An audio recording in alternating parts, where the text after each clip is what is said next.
So it was a pleasant conversation.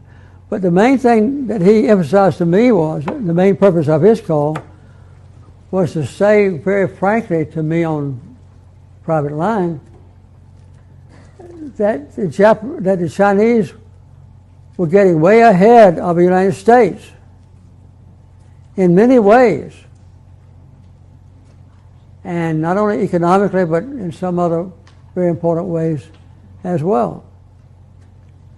And that was Saturday night. I taught Sunday school the next morning, and I told the Sunday school class that I replied to President Trump that in the last number of years since 1949, when we normalized relations, the United States had been at constant war with Iraq and Afghanistan and Syria and Yemen and many other countries.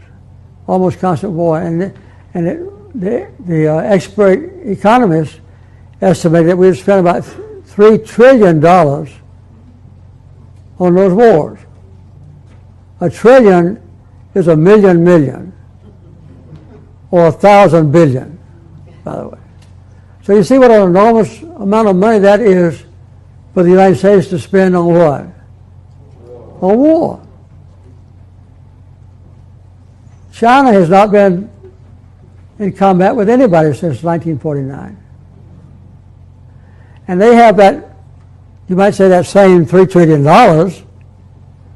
They have a very flourishing economy to spend on things good for the Chinese people. I'll just give you 2 or 3 examples right quick. One is that they have 18,000 miles of high-speed railroad. How many miles do we have? How many are we likely to have 20 years from now? Who knows?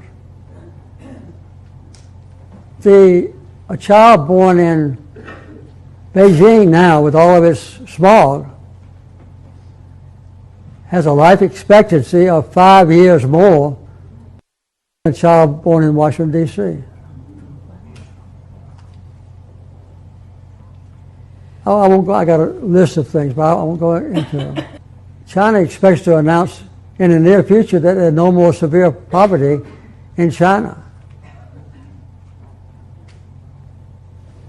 They have spread the wealth of China from the East Coast all the way to the Urals. And they're making very rapid progress in that. And as you have heard, to your concern perhaps, that the Chinese are likely to be #1 superpower economically within the next few years.